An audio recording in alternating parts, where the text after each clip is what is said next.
2024 meeting of the City Council. And the city manager could start us off with a roll call. Sure can. Jessica Andrade. Present. Teresa Nelson. Here. Christopher McMorrin. Here. Ruth Causey. Here. Matt Lehman. Here. Attorney also will be present. Yeah, so staff-wise, City Manager Chris Workman, Assistant City Manager Chelsea Starner. Surprise. David Simpson. And our City Attorney Ashley is here, and she'll be chiming in when we get to ordinances towards the end. Mayor Jones is not present, he's excused, and Councillor Crocker's not available, so she's excused. Thank you. Our agenda is the Veterans Day Proclamation and Veterans Touch. And rather than have one individual read this proclamation, I would like to ask if there are counselors who have family members who serve or have served in the military, if you'd like to join me in reading a portion of the proclamation. Is there, are there any of those? Yes. Sure. 1, 2, 3. Jessica, 4. Okay. All right, we have 8 whereases. So, Jessica, if you don't mind taking the first 2, Teresa the second 2, Christopher the 5th and 6th. I'll take 7 and Matt, I'm going to ask you to take 7 and 8. Okay. And then I will read the conclusion. And perhaps if you don't mind, if you prefer not to, please don't. But if you don't mind telling us who the family members are who serve or have served. Well, first, should we have a vote or are we reading first? Should we have a vote or? Yeah. Because I would like to propose an amendment. I see. Okay. You can go ahead and make the motion to amend at this time, it'd be fine. Thank you. I move that in the, to replace men and women with people. It's in the second whereas statement. So it would be. Yeah, I suggested just be those instead of people. That works. I'm fine with that, but I think I need a second. Who seconded? Councillor Nielsen. Are there any other changes? All right. Resolution 2421 as amended. Please raise your hand and say aye. Aye. Unanimous. Okay. So I have many family members actually who have served.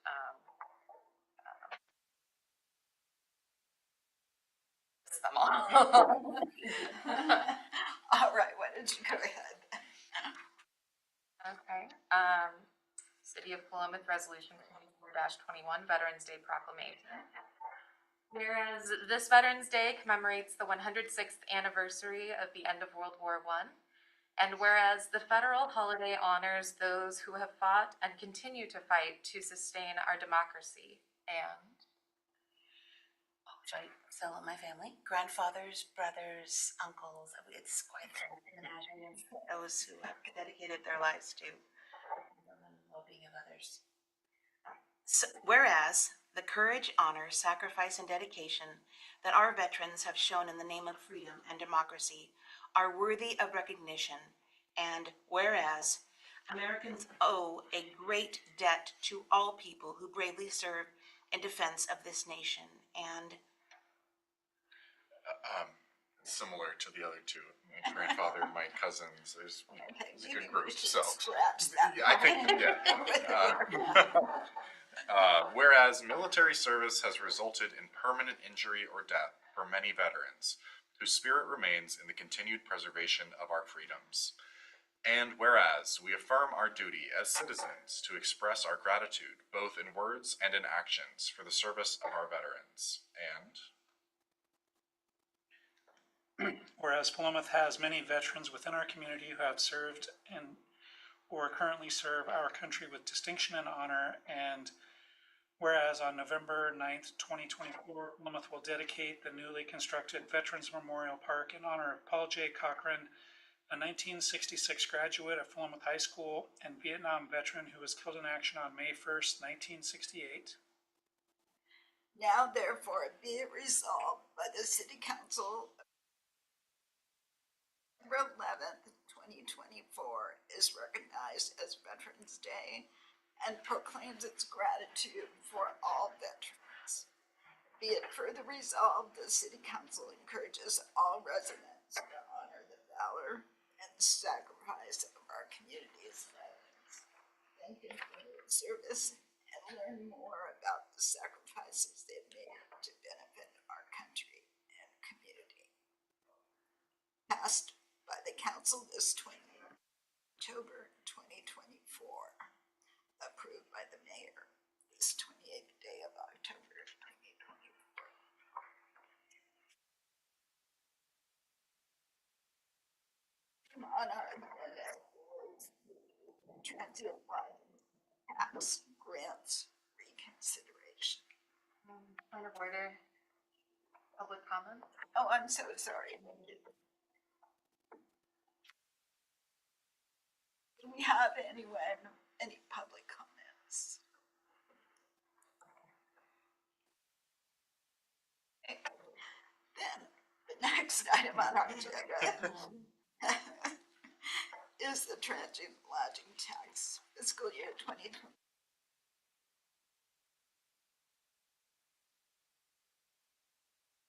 Mayor Jones's name and Mike's name on it, so I guess I'll hit it off. So quick background, again, this came to us at the last meeting. There was concern that Frolic and Rodeo knew of the total grant amount and the others may not have.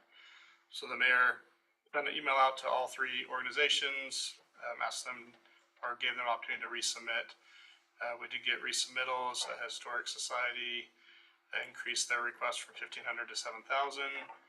The Chamber of Commerce increased their request from 1,300 to 3,000.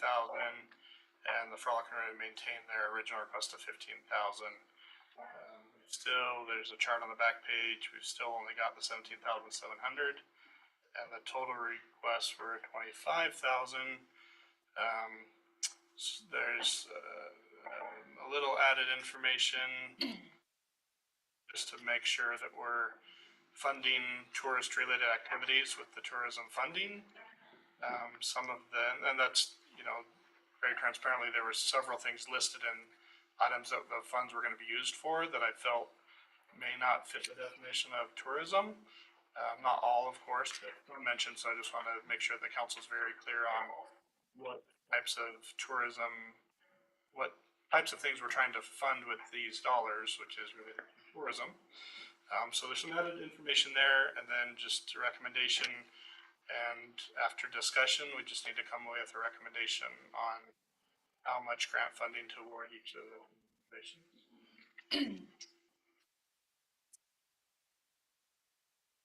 we award $10,620 to the Frolic and Rodeo Association, $2,124 to the Philomath Chamber of Commerce, and $4,956 to the Benton County Historical Society. Thank you. To the percentages required if we had the full amount. Thank you. I came up with exactly the same number, so I'll second that one. I think several of us did. I have faith in my fellow council.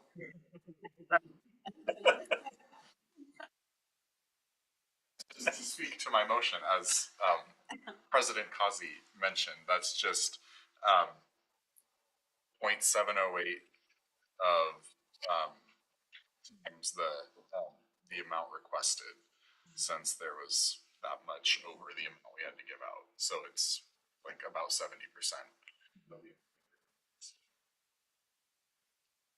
And it does equal exactly 17,700. To me, feels like a reasonable allocation. Everyone's still getting a lot more than they got last year. So, and they're still getting twice as much as anyone else. So, Thank you. I'd like to commend your mental skills. I want to thank Councillor Lehman for raising this question, and Mayor Jones for going back to each group and giving them an opportunity to change their request. Any other comments, questions? Yes. Yes, I am very thankful as well that that these other organizations were given the opportunity to request more funds. I was feeling comfortable with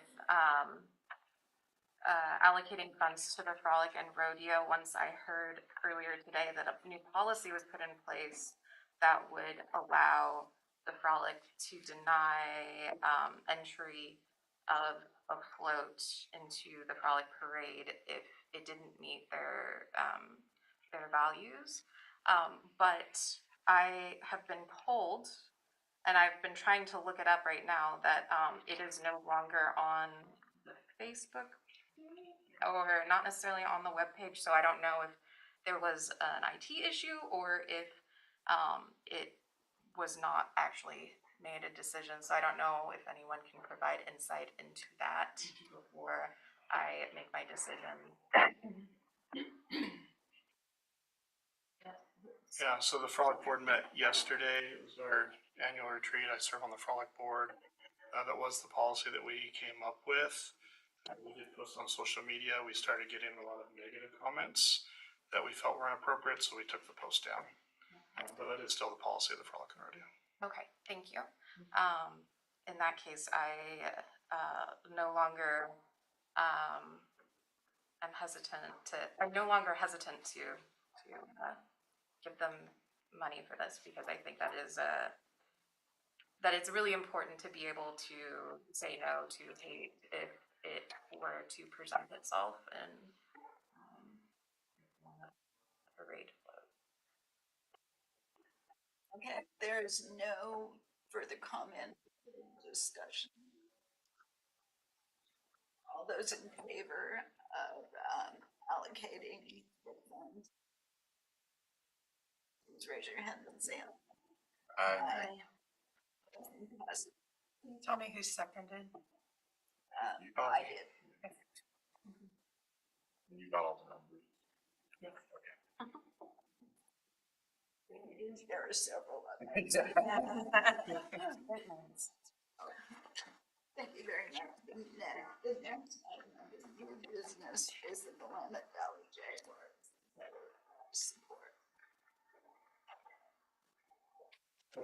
So recognize Mr. Clark's in the audience. Appreciate you being here tonight. The mayor announced that we put a letter of support together for the Willamette Valley Jaguars. So worked with the mayor to make that happen. I think the letter speaks for itself. We're looking for opportunities that we can grow together, support one another, help our youth, help our community. I did provide on your desk this evening when you came in a letter from the school district with some, I guess, unfortunate news, what I would see as unfortunate news, that it looks like they're not going to be able to provide space in the high school gym for the Jaguars games this year. I don't necessarily see that as a nail in the coffin. I think we're still looking for opportunities for engagement and opportunities for future collaboration on things, but just want to make the council aware that that decision been made at the school district level at this point. But I'd still see the letter as important, showing the city's support for the efforts of Mr. Clark and the team and any collaboration that the city can do there, I think is all positive. So just looking for a motion to approve that letter of support that would allow for the team to be able to use the city's emblem on their jerseys if they were being Plymouth, or maybe if they're in Corvallis, their supporter jerseys if for support, who knows, but gives them the option at their discretion to be able to use that logo or that emblem on their jerseys this year. But really, I think, so that's the kind of specific that's included in the letter as well. But just hoping to get a letter of support, just showing our support for the Willamette Valley Jaguars and their efforts to come to the valley. So, any questions on the letter itself?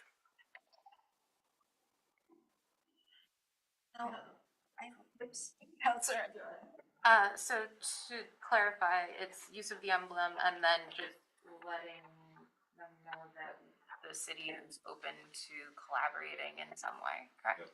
Cool beans, I like that. We're hoping it's a useful letter that the team can use or show to others to show, hey, we've got some community support behind us. We've addressed the council on a couple occasions. We're on board with that collaboration efforts, and I think the team has really done a good job of reaching out to us and saying what their intentions are.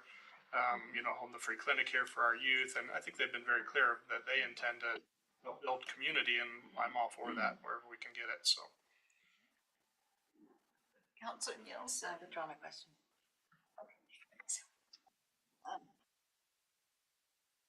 So then I will make a motion to approve the letter of support of the Willamette Valley Jaguars and direct Mayor Jones to sign it. Thank you. I have this submitted by Counselor Lehman.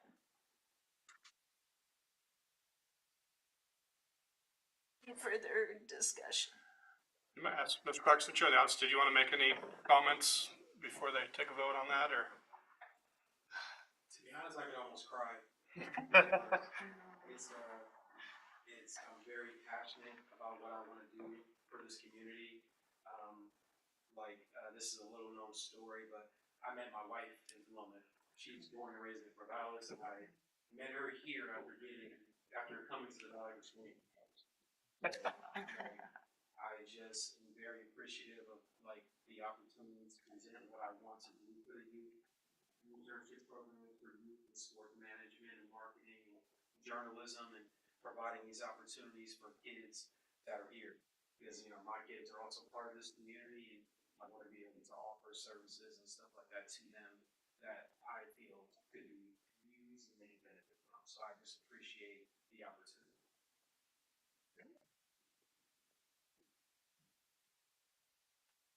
Okay, all those in favor of the motion to support the Willamette as described in. Raise your hand and say aye. Aye. Motion passes.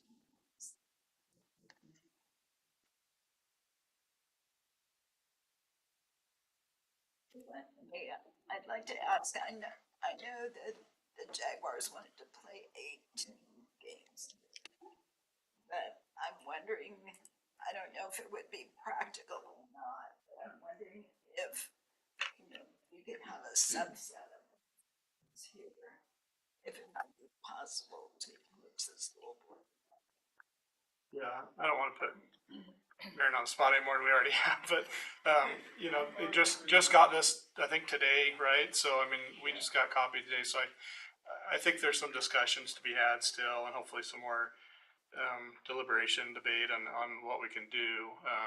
And I do want to say, we don't have 18 home games. We actually have 12.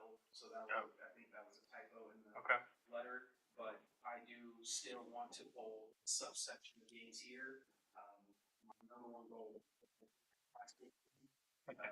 So I still love to hold games there, so kids can have that access close to them and not have to go to a Portland or Eugene. So more to come on that detail, I guess. Thank you very much. I would also like to ask if we can use the modified logo. Yeah. Thank you. Don't go good at that, man. Once it's out there. All right, next agenda item for Black and African American neighborhoods. Yes. So as we have done, at least in the past 1 year, the Inclusivity Committee is recommending to the council to bring a speaker in for Black and African American Heritage Month, which is in February.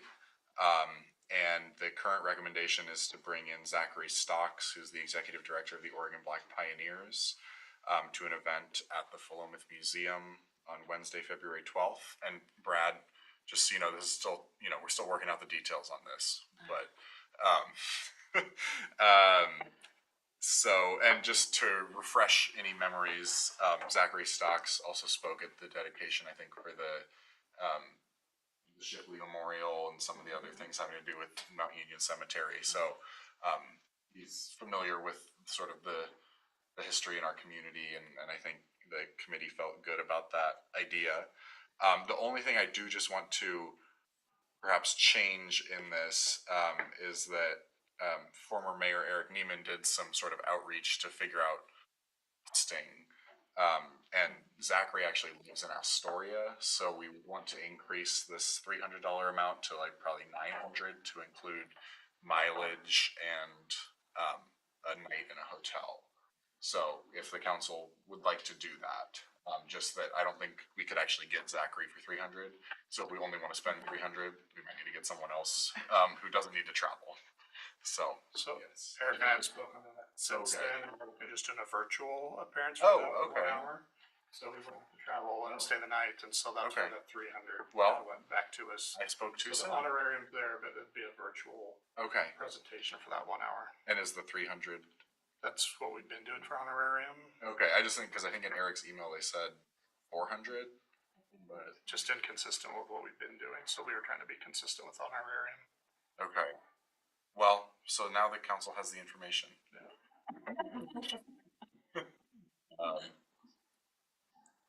I don't think Eric was aware of what we've been last year. Sure. Okay.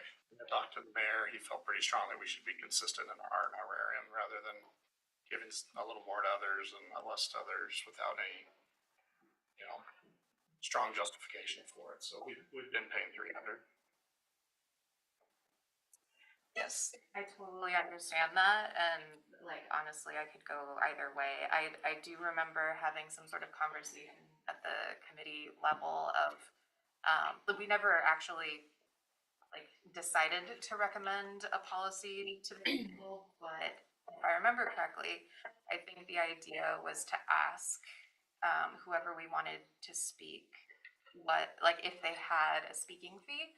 And then to try to meet that somehow, because we have actually gotten speakers who have received more money, but usually the council doesn't pay for that part of it. Like we end up getting a sponsor from somewhere else to pay for that, and then we end up paying for like room and board kind of a situation.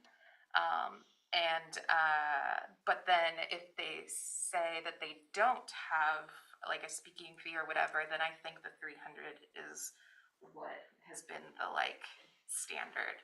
So I will just throw that out there in case in case that it affects anyone's decisions. I don't know. okay, I think it would be appropriate at this to approve the amount as stated. If we should need additional funds, I think we can deal with that at that time. And just for the record, in Eric's email with the information, he does say the Oregon Black Pioneers presentation rate is 400. Would we be able to maybe change the suggested motion to just approve the city manager to book Zachary Stocks for this event? And then I think I would be more comfortable if we had an amendment rather than just a blank. I just feel like the city manager frequently spends $300 to $400 of city funds as we approve approve in broad strokes. I'm honestly, I'm trying to remember the conversation with Mr. Neiman, and Okay. not on the top of my head, because we went back and forth a few times, and I don't want to say that this was the amount that was presented and agreed to when we Okay. talked about doing it online as opposed Yeah, to. right, if that lowers. But I don't want to say that if that's not true. So I mean, if you want to prove it up to the 400, and then we can talk about it, and we can get there. But my concern was, again, just trying to be consistent with. Right, I don't want to like approve 300 and then they're like, no, we're not coming. And then we're like, well, okay. And I would suggest, I move that we amend the motion to read $400. Perhaps up to $400. That makes sense. So nobody's made a motion yet, so we can. You said that you made the motion. So I move to approve the payment of no more than $400 to Zachary Stocks as honorarium for speaking to the community in February. Thank you. I'll second that. Any further discussion? I'll just clarify that, like, I really have no problem with an extra $100. Like, I really do think that it's important to honor people's speaking fees, when they have them. And then it's up to them if they, want to take our base rate. And I think that maybe that is something we should talk about at the committee and, to recommend to council, so. Councilor Nielsen. I do think there's a lot to be said about consistency and having some kind of a rate rather than basing it on, I appreciate those that have a fee that is set and that their time is valuable. But I think there is something to be said with consistency and fairness and judging who deserves 300, who deserves 400, just based on their request for 300 or 400 or 800 or 200. I think it's nice in a budget to have something set that we can work with. And then if other organizations like the Rotary or Lions or Veterans or someone else wants to come in with a partial sponsorship, I think that's an appropriate way of going. But I think for a city budget, it is nice to have a budget that we can stick to and be fair and consistent throughout. Thank you. I guess just then I would second what I said, that sounds like a good discussion for the, just because I don't think we actually we sort of have an informal going rate, but we haven't actually we don't have a budget for that. So I think to avoid this in the future, we'd be happy to talk about that. Any further comment? All those in favor of the motion as stated by Councilor Moran, please raise your hand and say aye. Aye. All those opposed? This is 4-1. Yep. The next item on our agenda is an update to PNC Chapter 2.55 Park Advisory Board. Chelsea, I understand this one's yours. Yeah, this one's mine. So I don't know if I've brought this to you before, but I think we've talked about it. The Park Advisory Board started to express interest in updating the code language to better reflect today's Park Advisory Board. I took over as staff on the board I guess when I got here, so a little over 3 years ago. And during that time, there were some duties that were up in the air, including like the chair, how and when the chair was elected, what are our duties as vice chair. So it's come up a lot, and our other committees that have maybe been formed a little more recently or have updated have been a little bit clearer. So they went through the document. It took them several meetings. They had a few things that they came back on, but we've just made some changes or reorganized it a little bit just so that it made a little bit more sense to them. And this is their recommendation. They all approved making this recommendation. I think they all participated in it, which was great, and, we're just presenting it to you, and if you have any thoughts for discussion, let me know. Questions? Thank you for, I will note that there's a scrivener there, on the very last sentence, there needs to be a period, that's it. Thank you. Yeah.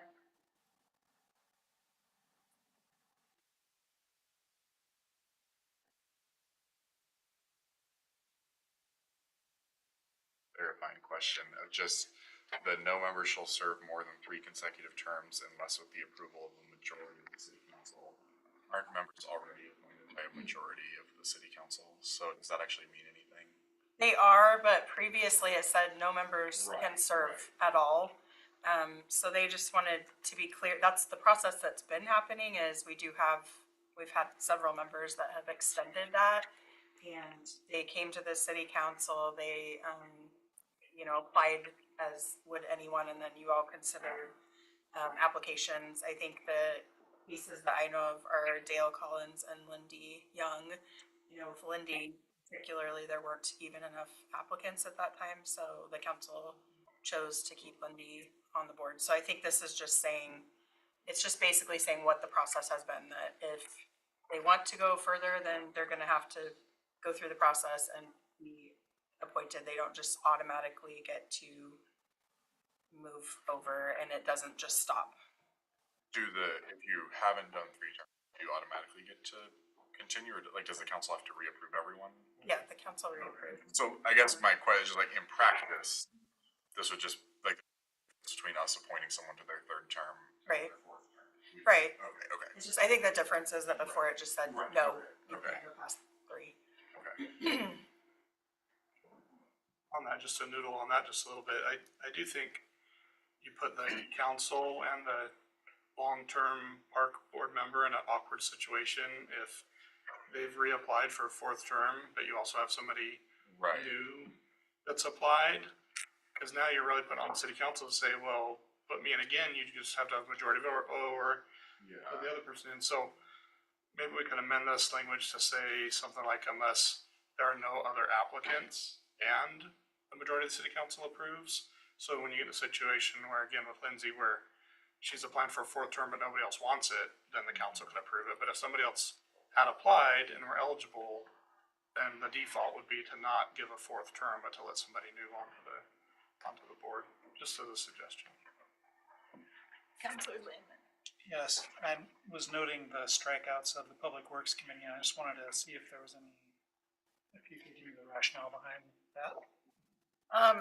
Since I have been here, the park board has not reported anything to the Public Works Committee. It's come directly to council, so everything like this has come directly to council. It just hasn't functioned that way, and I think it hasn't functioned that way for a long time, as far as I know, or at least not consistently. So, I think some of it is that they work really hard as a body, and to take it to one body and then another body and then another body, it's a lot for them to get an answer on things. And so that's just what has been happening. So this is just reflecting how the board has been operating.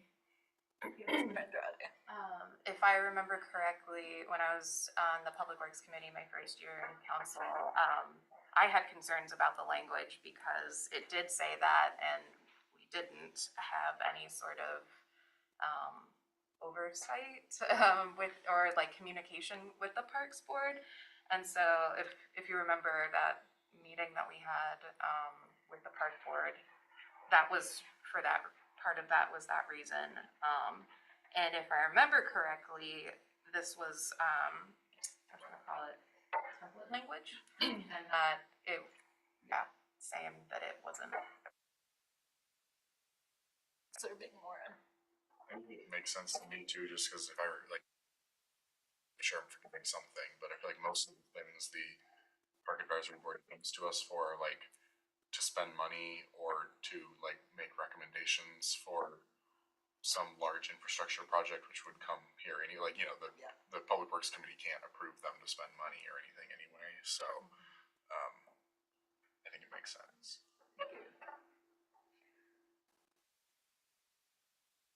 Any further comments? If not, then, I understand that this would be a deal to approve.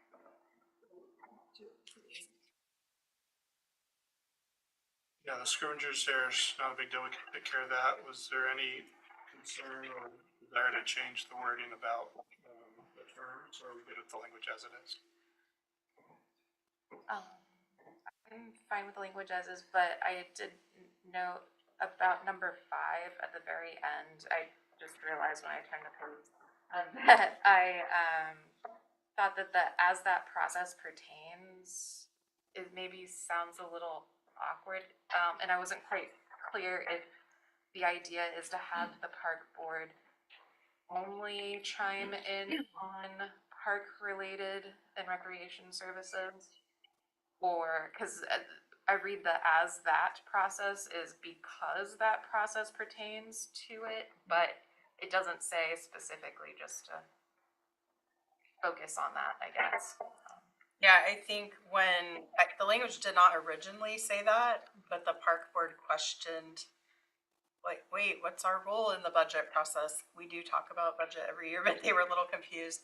And so I think someone just suggested that it was just, they thought that was saying, we're not going to be talking about the budgetary process unless it pertains to parks and recreation. I think it seems somewhat vague, because I would imagine there could be members of the Parks Board that would have comments on the budget, but something that would need to be specified. Councilor Lehman. Yeah, I think that opens up a big can of worms, frankly, because the Inclusivity Committee doesn't get to participate in the budgeting process, but they are also concerned about budgeting, Planning Commission, et cetera.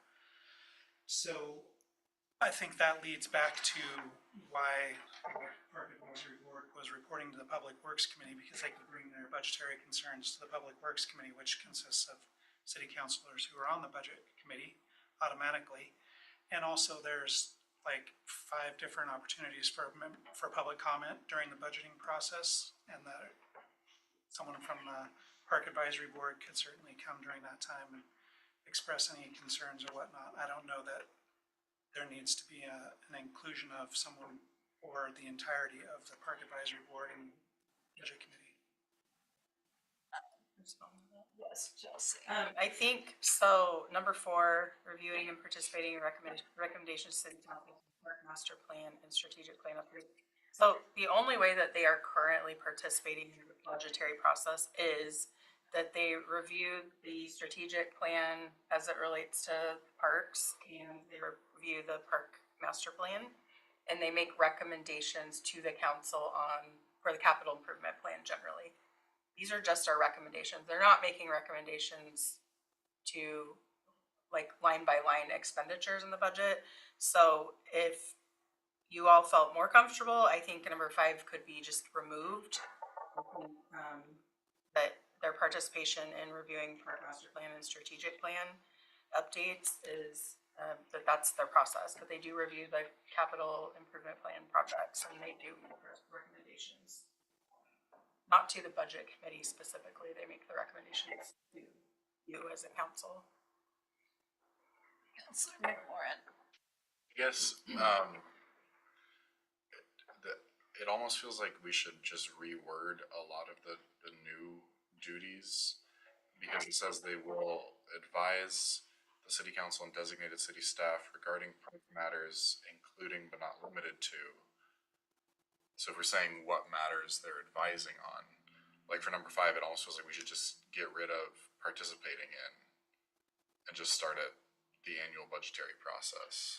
Like they're like, because it already, like, they're not necessarily participating in the budget process, but it says in the paragraph above that they are advising council and staff, which I think is fair. I think that would be my thought, is just if we were like, if we just basically remove all the verbs, almost, like if number 4 is just, like the park master plan and strategic plan updates, and number 5 is the annual budget.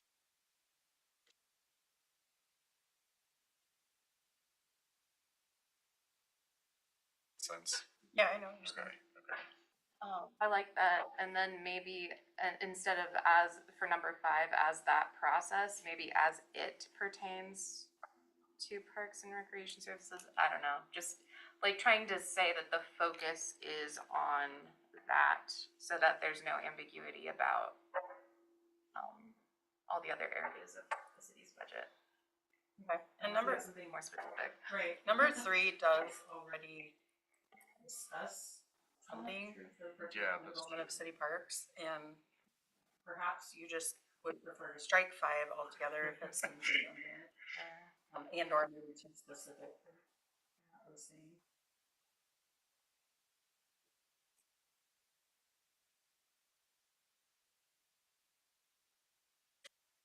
Moving forward on this. I move to strike number 5 from the proposed. What are we calling this? Examples of duties. Exhibit A. From Exhibit A. There we go. I'll second that. Any further comments, discussion? All those in favor of striking item 5, please raise your hands and say aye. Aye. Motion carries unanimously.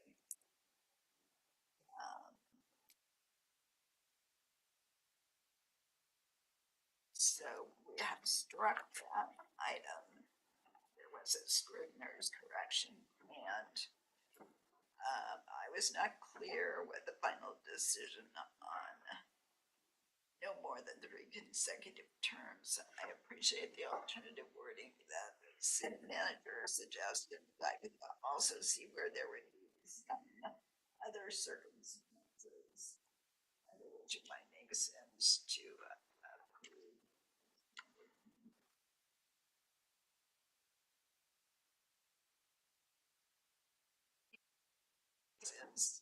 Gives the council the most flexibility. Yeah, I will say the city attorney did recommend a couple little language tweaks to allow the city council more flexibility. Okay. And there is the city attorney. Hey. I heard my name, so I'm happy to comment.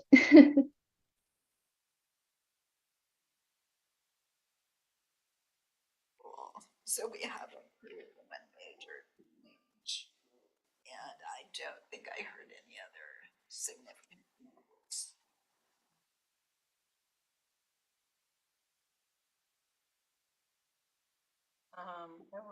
What? Jessica Andrade? Yes. Teresa Nielsen? You need to read the order. Oh, Yes. okay. I think Ashley was about to tell me that. She do This that. is where Jim would usually chime in, say, one roll. I know.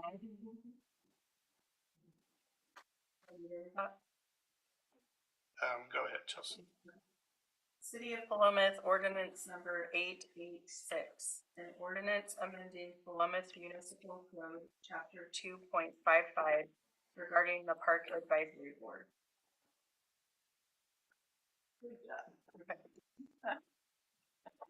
Okay, now I will do a roll call. Jessica. Yes. Nielsen. Christopher Warren. Yes.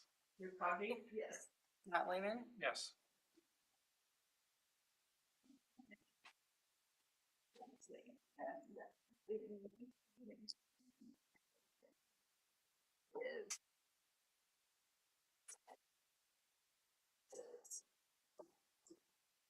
We're gonna start that again. Appreciate Ashley being here tonight to be able to answer questions.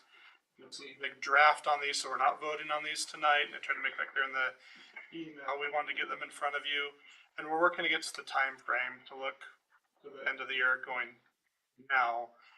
The intent when we brought this to you was to try to get whatever permanent and or temporary measures in place before the current ban expires, which is at the end of December of 2024, with a 30 days requirement before ordinances take effect. That means we have to do it by the end of November. And assuming that there may be a chance that this will be unanimous, unlike the most recent ordinance just passed, we'll need 2 votes on this. And so we're really looking at the first meeting in November, which is, I believe, the 11th? 12th, thanks. 11th is Veterans Day. Don't show up on the 11th. So on the 12th, and then the second would be on the 28th. So we'd have a first vote the 12th, a second vote the 28th. It would be effective 30 days after that, which would be before the end of the year in the current temporary ban. So again, tonight we've got some time. We wanted to give you first look at this. Ashley's here and available to answer any specific questions on the time, place, manner restriction, which is the first ordinance. This portion, if approved, would go into our code, and that's what would be there. And then the second ordinance, 888, is the one that has the temporary ban that would be in place until it went to the voters. And that ban was either approved by the voters or continued to approved by the voters, or it was rescinded by the voters, in which case we would revert back and we would still have our time, place, manner ordinance in place that you'd already approved 2 years prior, next month. If the ban were rescinded, if the ban were in place, then again, we just have that time, place, manner on the books, and it's not doing any harm, but we just have the ban that was upheld by the voters. So trying to make that very, very clear. Again, Ashley's here to answer any specific questions, time, place, manner, or on the second ordinance to do the ban. So we are here to answer your questions and get this to where you want it before your November date. The last thing I'll add here is we were looking at a town hall where we could reach out to the public, get some feedback from the public on this. We're looking at Thursday, November 21st. As the date, it would be after your first vote, but before the second vote. So you would still have some time to have your opinion swayed on the passage of time, place, manner, or the passage of a temporary ban through 2026. That's the date we've honed in there that staff and facilities and everything's available. So just know that going into it, as far as getting feedback from the public, we'll have that time, not to mention public comment at both of the meetings in November as well. The second council meeting is the 25th of November. 25th? I said 28th. 25th. I asked the significance of the yellow highlights. Leave yellow I highlights could- here. Yeah, go ahead, Ashley. Yeah, I think those are just drafting, bringing attention to places that are still in draft.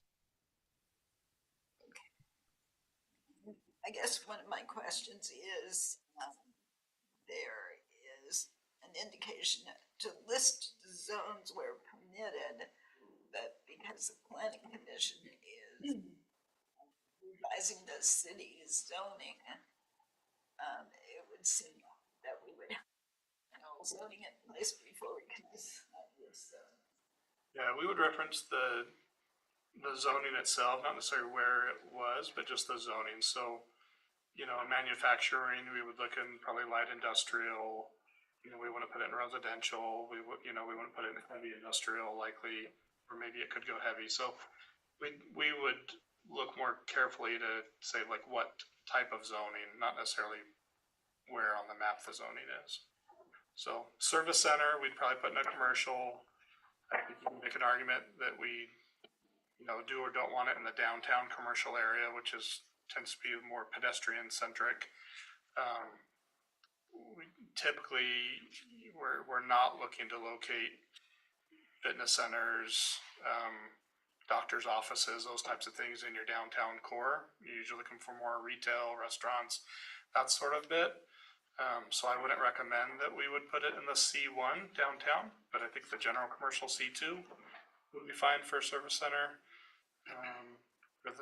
For that, then for, again, manufacturing, I would look to the light industrial and heavy industrial. I think we would avoid the commercial zones for manufacturing as a general rule, so. Counselor, Before we continue on this discussion, I just wanted to check with council to see if there was anything that you wanted to be said before we get into the discussion, and if there's anything in particular that you would like to hear from us besides, input on the language. I appreciate, I assume that's directed to me, SEL, not CIL, council. Yes. Appreciate that. Well, I appreciate the question, but I think more generally, the city manager and I are just looking for your general direction on if this is going the direction you would like the ordinance drafts to go. Do the time, place, and manner regulations seem reasonable in the event that the electorate does not support the ban in 2 years' time? Is there anything else that you would like to see in the time, place, manner regulations, et cetera? Oh, thank you. Just wanted to make sure.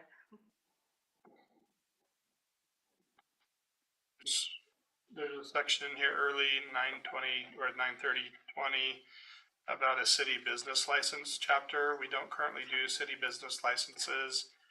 It's something I've been grappling with for the last few years. Mostly we've not done it just because staffing wise it can be a lot.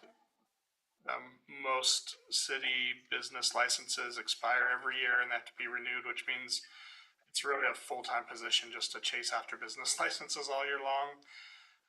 I'm not opposed to the concept or the idea of doing a one-time business license.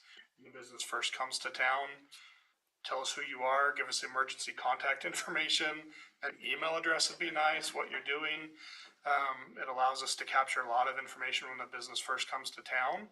And if we're not going to force them to renew it every year, it really minimizes the amount of staff time that it takes to chase after those and get those annual payments and everything else. And it does kind of become a burden. And then you often hear back from business owners, what are we getting out of this? If we're paying this fee every year, what do we get?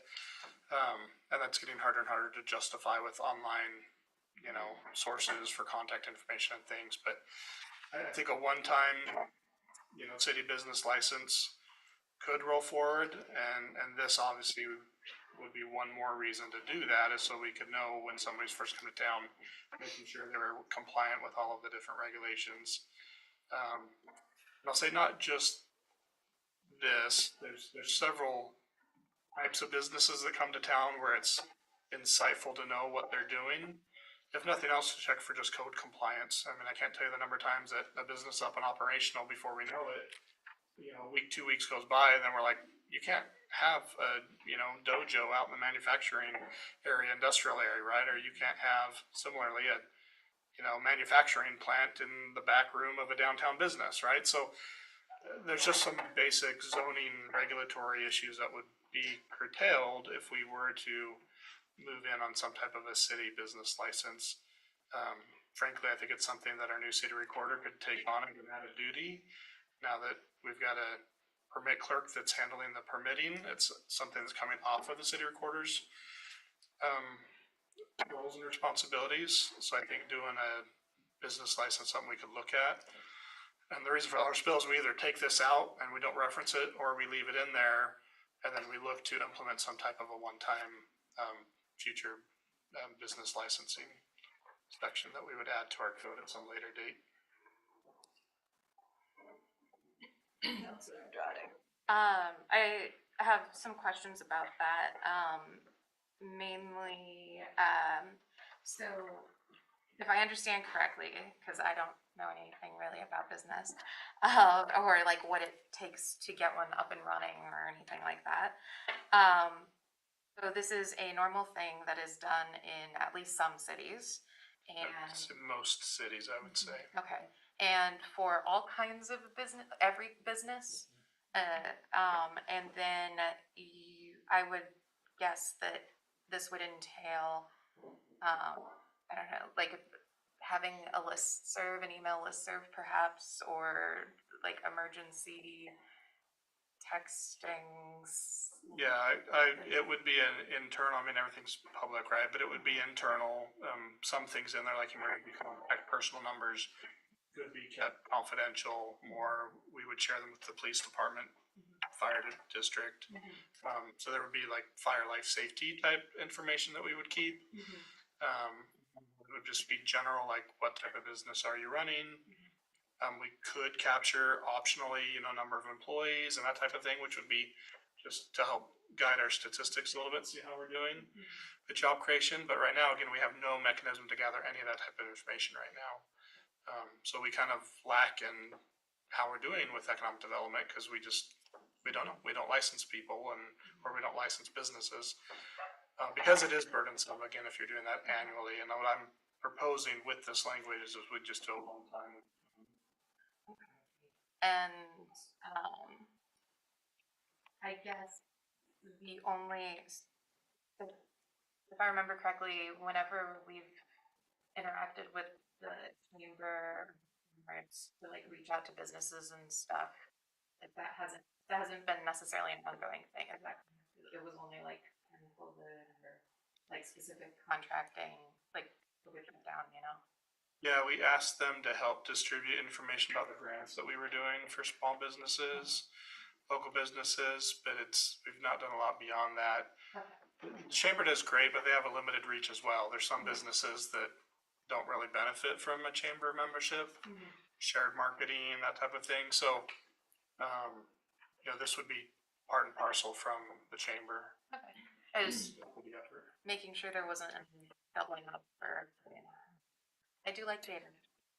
If I could, I'd like to ask, rather than spend a lot of time on business licensure, I wonder if you could bring forward proposed licensure language or example of what would be covered by business language, so we could consider it in more detail at a future meeting. I would, and I just bring it up here to just we either strike this. If nobody likes the idea of the business license, then we just strike this out of the ordinance and it won't be there. If we like the idea of looking at that, there's no harm in putting language in there now and working on it going forward. I think it is appropriate. I do remember one time when someone brought up a business that had arrived in town that somehow you weren't aware of it. That happens So- often. Okay. It's worse when they expect that we should just know, right? Like, we didn't know there was, like, nobody told us. How would we know? Gilson. I have a couple of questions about the location listing here. What about, I know it mentions elementary and secondary schools. What about things like preschools? Or we have PYAC or any other organization would focus on children. Is there a way of protecting those areas from giving as far as a boundary of set from the organization of said businesses? Definitely. If you would like to include any other schools into that list, that would be no problem. This is just basically an opening draft. So any other time, place, or manner regulations that you would like to suggest, I think we'd be very happy to include. Just think, for me personally, anywhere where there's a congregation or a grouping of children, which would be PYAC, or preschools if we were to get them in the future, and I don't know about parks and other things, but just as a precautionary and separation from businesses as psilocybin risk centers.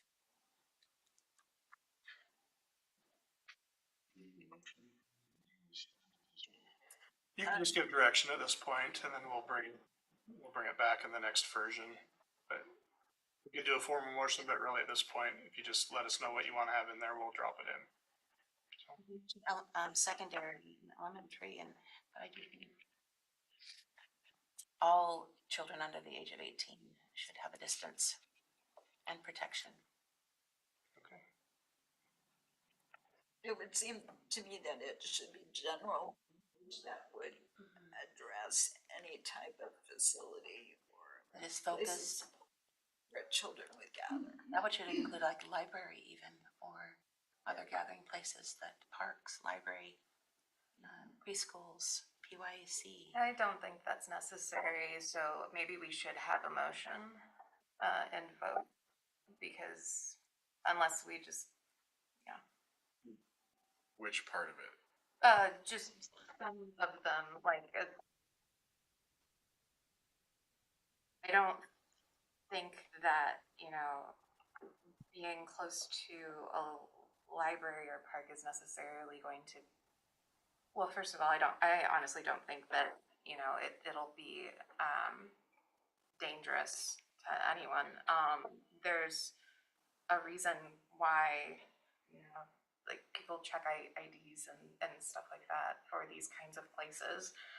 So I personally don't think we need any sort of location restriction with regards to children, like schools and stuff. But like I'm fine with at least schools. But like once you get into parks and libraries and those other places where it's like these kids aren't going to be there without adult supervision or be like, except for maybe a park. Well, I guess a library too. I don't know. I lived in a place where you couldn't really walk into those places that without an adult. So, What I wrote down, work with Ashley to corporate, I have school or care facility focused on children under the age of 18. It's kind of a general. But I would stay away from naming places because one, you're going to leave something off, and two, if it's I'm not going to go back as a bad example, but I think some general language about schools and care facilities focused on children 18 and under. We want to be a distance away from that. that's, yeah. I think we have a comment. Yes, thanks. I was just going to comment that this language about the elementaries and secondary schools, that's actually from state law. So this is the floor for setting time, place, and manner regulations from state law, and then anything else that you would want to include would just be above and beyond that. I also would not recommend necessarily making a full motion on the language at this time, but just kind of more unofficial direction for drafting, just to give us some flexibility in drafting. But this is all very helpful to hear from my perspective. It was more, thank you for that. It was mostly just like places where it isn't necessarily just going to be kids, like, those. As I've said before, I don't have strong feelings. However, because I totally get where you're coming from, it's like there is a difference between a school and then something like a park and a library. I go to the park and the library a lot, and I'm not a kid. I don't go to the school a lot. Like I think schools are specifically designed only for children, whereas some of those other facilities are designed for anyone in the community. Right. So we should do whatever we want with that. I do think, to Jessica's point, there's a And in response to that, if you were to, I'm at the library often, and there are often unsupervised children at the library. And I'm imagining maybe there's the fact that the parent may walk them to the door and get them in and then leave and then pick them up at the door of the library again. That's always a possibility. There also is a possibility that they transport themselves to the library and back home. And that being the case, I would like to have a perimeter of those places where children go by themselves, unsupervised, to be a somewhat safe area for them, and not one where they would have to maybe encounter things that would not be helpful for them. Thank you. I would also certainly. If you're going to continue down, I have a different question. So. I would like to, if Chief Gursky is comfortable doing so, I wonder if you could speak to the issue of potential dangers. As long as the regulations are being followed, the potential risk is quite low, or almost non-existent. However, the regulations aren't being followed, and if someone were to walk away from that facility before they were supposed to and still be under the influence and be impaired, get in a motor vehicle and try and drive off. If there were someone that left the facility prior to being released to the community, depending on what type of effects they're feeling, if they're having a natural or maybe a severe reaction might cause them to leave, that could pose some potential risk. Yes. Ashley to weigh on this on the state statute side, but my recollection in one of the conference sessions I attended talking through this was one of the reasons for that distance was just about exposure to like advertising, promotional material, and whatnot that would often be on the doors and windows of facilities. And then by being a certain distance away from the schools and heavy children use areas, that was going to limit the exposure that children had to the advertising and promotion of the materials. Even if they weren't going to physically be able to, get a fake ID and get into the building, it was the advertising and promotion that they were trying to shield children from. Ashley, do you see that being wrapped into the state statute here, or is that just maybe somebody that spoke at a conference that had their own? I can't say exactly the reason that the legislature passed it. I mean, I could probably go back and listen to the legislative record to know for sure, but that was probably one of the reasons. I would note though that advertising for psilocybin in the first place is already limited, right? So I believe that advertisements on products and on buildings aren't allowed to be done in any sort of way to entice children, right? It can't be brightly colored, it can't be large letters, etc. And I believe that in statute, cities are also allowed to pass their own regulations about psilocybin advertising. So I guess yes and no, Chris. We're really good at vaping, right? Yeah, that's true. Lots of rules about. Hey, We watch love out. food. We love food. Next session, folks. So, assuming that the location of this center would be in commercial district, if someone were to want to open a private daycare, for example, would that also be allowed in the commercial district? Or like what zones could that be done in? And that leads, I'm assuming the answer is yes, that they could. And then are we going to potentially have a situation where there's already an established service center in a commercial district and then someone says, hey, I want to open a daycare, and then what do we do? So both would be allowed in the C2 general commercial. I don't know that the law would prohibit a daycare center from locating within 1,000 feet of the psilocybin service center. It's the other way around. So if the psilocybin center was there first, the daycare center could still go in. The daycare center was there first, the psilocybin center could not locate there. It would come down to who got there first. Okay, thanks. Yes.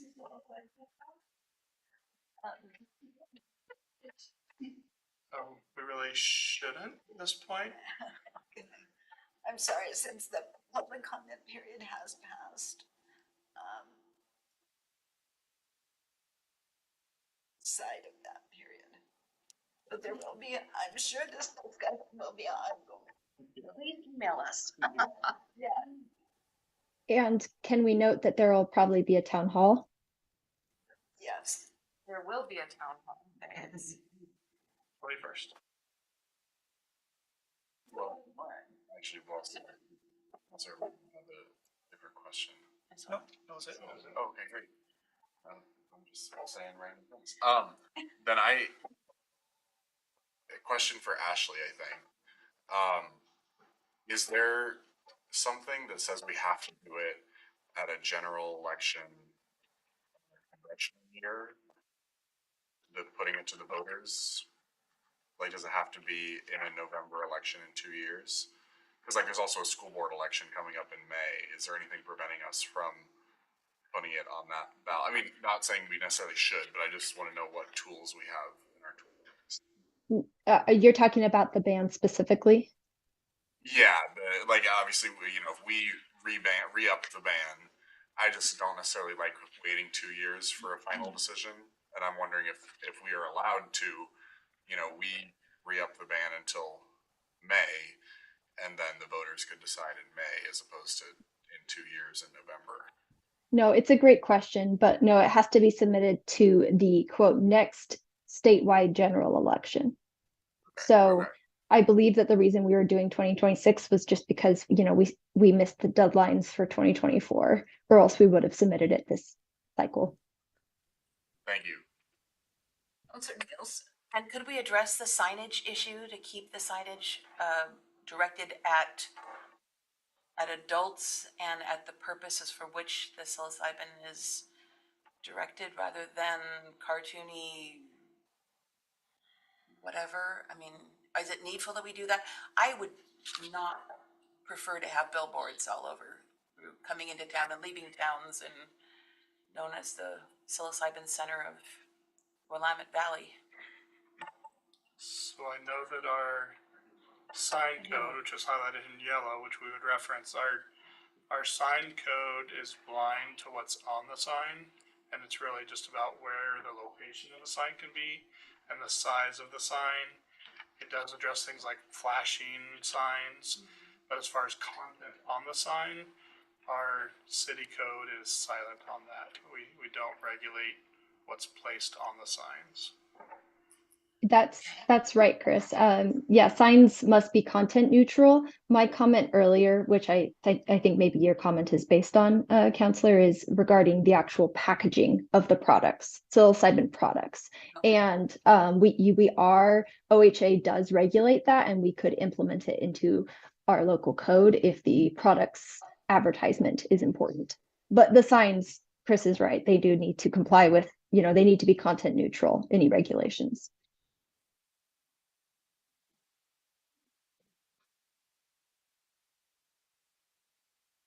Any other comments? Questions?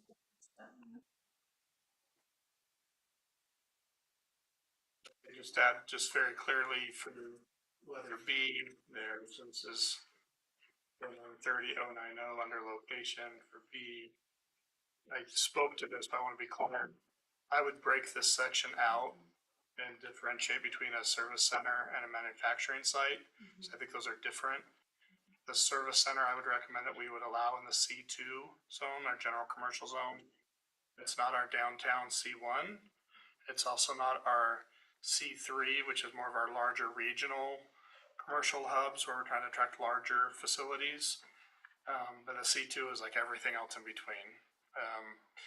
And then our manufacturing, I would recommend that we reserve that to the light industrial or heavy industrial, which are 2 industrial zones. I would not recommend that we look to allow for manufacturing in the C2, the C3, or the C1. So I would distinguish service center would be C2 only, and then manufacturing would be allowed in the light industrial, heavy industrial zones. And will that keep them separate? And so you wouldn't have a manufacturing with a side building as a center? If it was written that clearly, yes, it's not uncommon to have, say a bakery that's selling goods that's also manufacturing goods in the back, right? And so there is an allowance for some light manufacturing if it's directly associated to the primary business out front. So depending on how we wrote the language, we could be very clear, no manufacturing in the C2, or we could say, I think in this case we would have to say service center as defined by state law, right? There's a definition of what a service center is for psilocybin. That would be allowed in the C2, and it would limit it to just that in the C2. The manufacturing center or a manufacturing site, again defined by state code, would only be allowed in the light industrial, heavy industrial. I think we'd just keep it very clear because it is distinctive, right? It's a little different than a bakery or I'm thinking like Marcotte Distillery does the same thing. Right? They do light manufacturing in the back. You just don't see it. When you see Marcotte Distillery, you see the retail stop and the stuff in the front of the curtain. You don't see what's going on behind the curtain. Some different similarities there too. Again, they're overseen by OLCC. This would have some state oversight as well. So yeah, it just depends on how specific you'd want to be. Concerned, Johnny. I'll note that there's a scrivener's error on page 3, line 16. Operating hours for service centers and manufacturing sites must be no earlier than 8 a.m. And then I didn't get around to checking the code for the development code for lighting. Could you let us know what that lighting what those lighting requirements are? I'm assuming that it's there. We don't have a great lighting code provision today. Our amended code that we're amending will have that. Gotcha. So I think rather than cite the section, we'll just more generally say lighting must comply with development code, and not put the actual section in there. In fact, and I haven't talked to Ash on this, but I think in a lot of these where it says section CAW, we're gonna eliminate that and just reference them to the development code, so we don't have to change those references all the time when they get. Yeah, no, I was just curious, cause like, wondering if whether we should be adding additional things that aren't necessarily in our code, but I guess that's why we're amending the code, so, the development codes. Now, can we say that we would like to keep the service center completely separate from the manufacturing, not even allowing light manufacturing within the service center itself? I think if we write the language that I recommended, that's what that will. Okay. It wouldn't be seen as an accessory use, it would just be permitted, or it would be not permitted because it was seen as manufacturing. What would be the next step with these documents? Ashley and I will take another shot. I'll probably go first and go through and make some of the changes that I've picked up, some of the references to the sections, go through, and then I'd send it back to Ashley, and we'd come up with a kind of a final draft, a final first draft that would come in front of you for your first meeting in November. We could take public comment at that time, and we could make amendments to it formally at that time if we needed to still, but then we would vote on that ordinance at that first meeting in November. We'd have the public hearing, the town hall after that, and then we would have another opportunity for public comment, and then the second vote on the ordinance. Prior to the second vote, we can make other amendments and kind of minor changes needed. When you distribute the next draft, could you the code language referred to as a reference to be incorporated into this? But they are. Give that a go. It might be messier than you're thinking it is. Okay. It's multiple different sections of the code. I know. And some of that is longer than others, so I'll look at it. It might be more messy than it's worth, but. Okay, thank you. Perhaps you just refer to the code section. Yeah. Councilor Andrade. I had a question about the ballot information. Are you looking where, well, I guess I was curious at the very end, the last sentence says, if denied reasonable time, place, and manner regulating psilocybin related businesses and psilocybin product manufacturing as set forth in ordinance number would immediately become operative. Will that be spelled out later for the submission to the city or the elections division? Like what those are? I was just trying to figure out for like, whatchamacallit, thinking about like the voters pamphlet, we had specifically had conversations about a yes vote will get you this, a no vote will get you this, and then laying out those terms.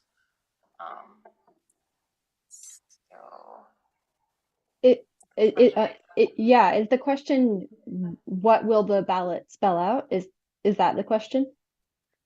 Yeah, basically, like, will it spell it out, or like, will the language just say, like, refer to this ordinance to figure out what the time, place, manner regulations would be? In the ballot? Yeah. Got it.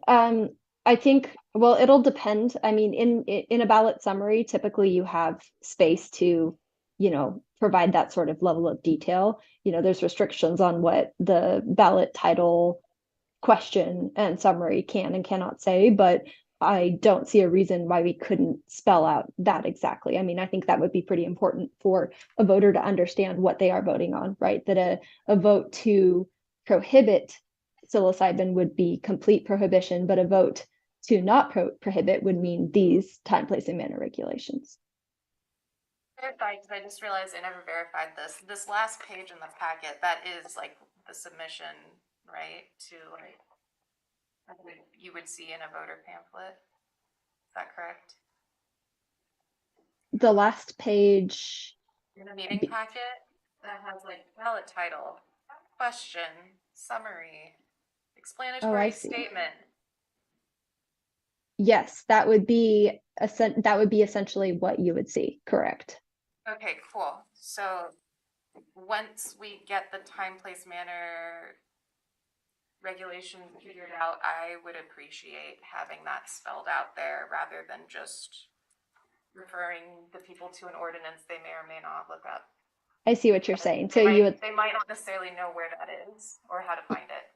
you're talking about the actual summary of the ordinance itself there, Yeah. basically. You're talking about the summary or you're talking about the explanatory statement? The explanatory She's statement. the explanatory statement. I think they're referring to the very final sentence where right now it just says ordinance number XX, but I think what I'm hearing is more of a detailed summary of that ordinance in the explanatory statement rather than just a reference to the ordinance. Yes, thank you very much. Alright. Sometimes I need. Are you envisioning all of the standards of operation and like what extent? I mean, there's like 4 pages worth of. You also have a 500-word limit. Yes, we do. I wonder if there's specific sections of the time, place, manner restrictions that you think are most important that would include in the ballot title itself. That would get the entire manner restriction ordinance into the ballot title. Well, if there's. Well, I was gonna say A and B, the location, the ones that are in here. That just seems, I mean, I don't think anyone's gonna dive into the details of, What kind of signs you yeah. But basically, trying to say, if you vote no on this ban, this is gonna be the result of your no vote, that it will be possible for someone to open a service center with these limitations, blah, blah, blah. Yeah, I'd still want to reference the ordinance to get it. Yeah. And say ordinance including location, the following location limitations. And we can list those location limitations. Yeah. Zone, like the zoning differentiation. Yeah, as long as we stayed under the 500-word limit, that shouldn't be an issue. We could key in on those important time, place, and manner regulations in the summary. I would also assume that there could be a link or reference to where the ordinance could be found. Okay.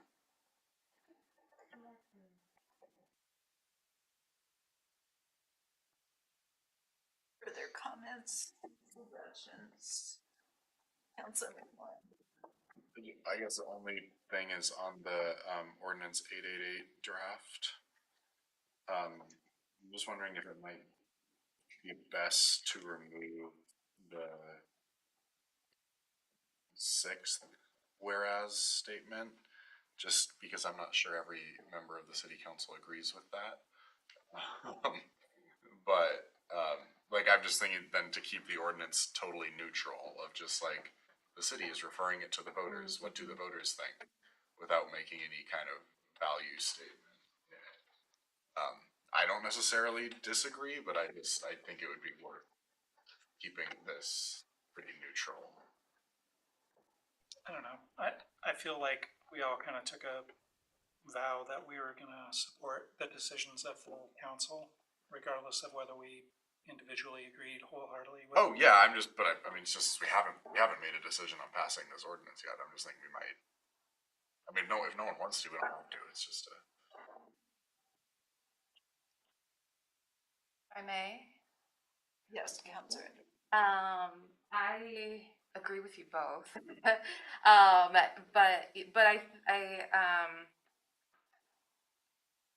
from what I understand, yeah, we're not going to have time to really come to this conclusion. I think that's kind of what you're getting at, right, Councilor McMorrin? Like we haven't officially had. Nice. Right. Yeah. Well, I guess we do have those times to amend it, so. I guess it's not a big thing. All I was saying is I was hoping that the would just be very like, the city council has decided to leave it up to the voters. Here's the options. Good luck. Without like, Swaying. yeah, but I'm fine with it as written if no one wants to change it. It's not a hill I want to die on. And neither do I. I third that. I think it's clear that if we decide to move forward with the ban, that the city council feels like it's in the best interest of Well, the community yes, to have the ban. I guess. Yeah, I mean, I'd be down to remove it, but if no one else wants to, then that's fine.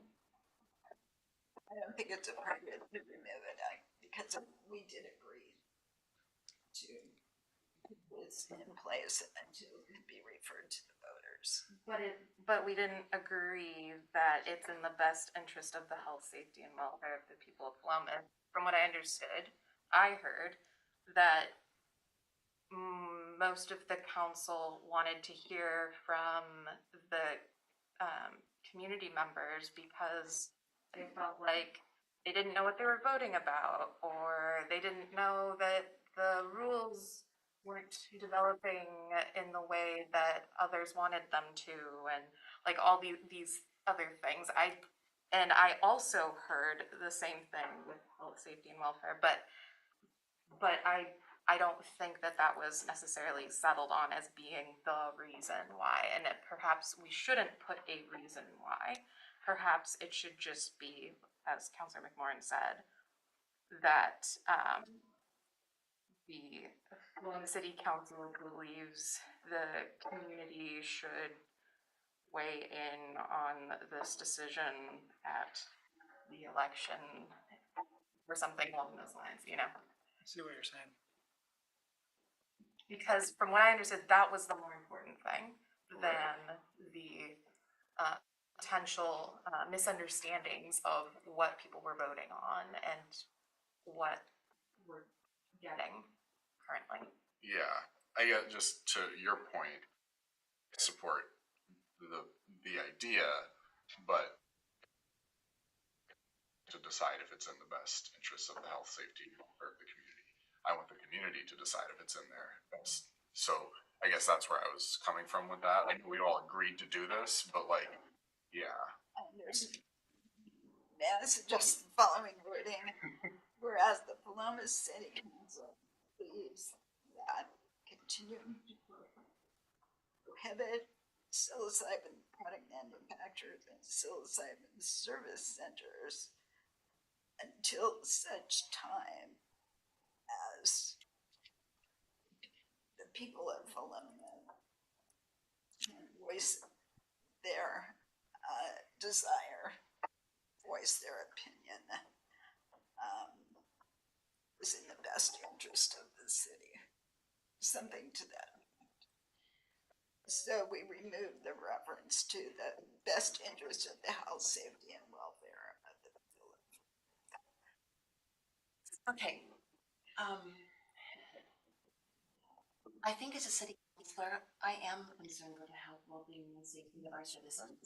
I don't have a problem saying that when they voted for me as a city councilor, they knew my character, they knew my belief system, they knew I was an educator in this district for many years. I'm a good neighbor, I'm involved in community things.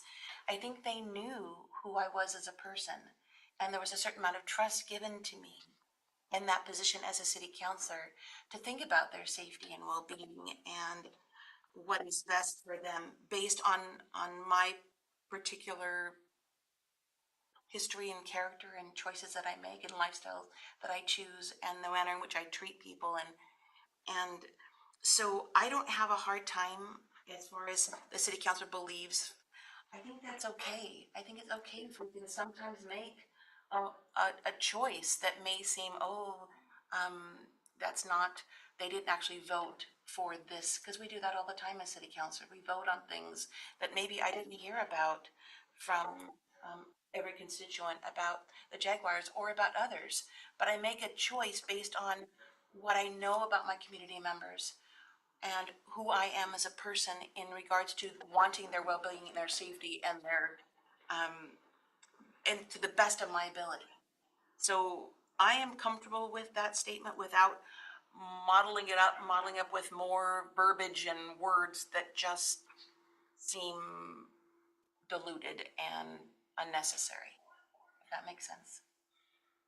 Counselor Durrati. If I may,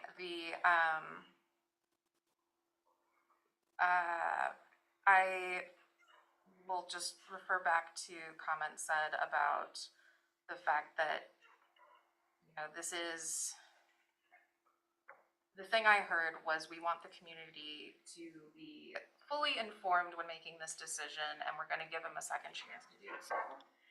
I'm not saying that doesn't mean we don't care about their health and safety. I'm saying that knowing how intense this topic is, and how there's a lot of strong opinions in many different ways, that this is something that I'm not saying we're discarding that by referring it to the voters and, you know, taking that out of there. I just think that I believe that all of us probably do not have enough information to be able to say that this is the, you know, that we will negatively be impacted if we were to have these things. Like, there's no data on that.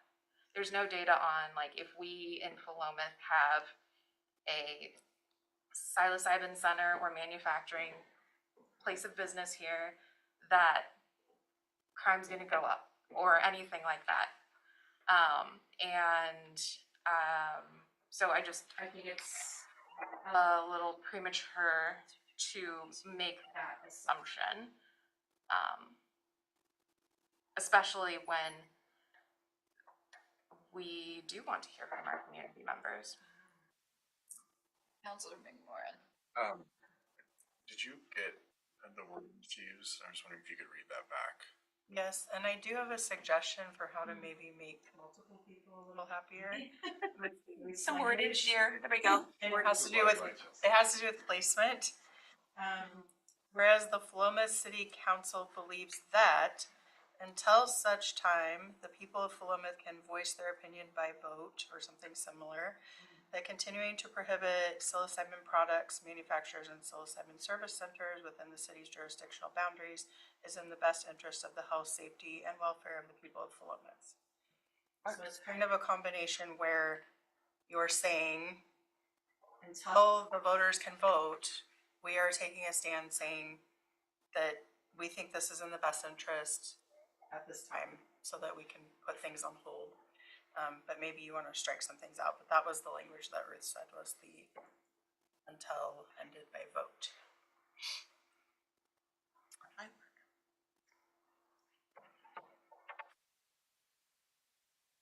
Yeah, I know, right? Trying to process in a moment. It was kind of long. Can you read it one more time? The Philomath City Council believes that until such time the people of Philomath can voice their opinion by vote, continuing to prohibit psilocybin product manufacturers and psilocybin service centers within the city's jurisdictional boundaries is in the best interest of the health, safety, and welfare of the people of Philomath. I move that we amend Ordinance 888 draft to read as suggested. And I'll second that. Are we motioning for this, or? I don't know. No, okay. I can achieve consensus around that. I would.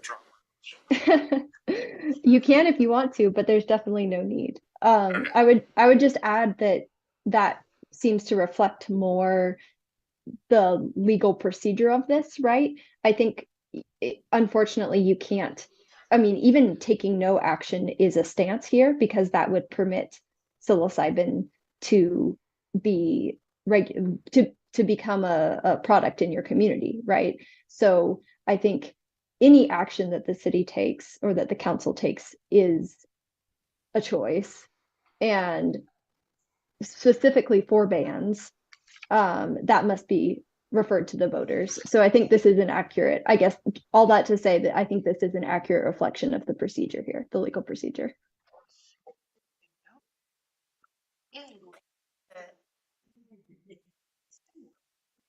Any further comments, discussion?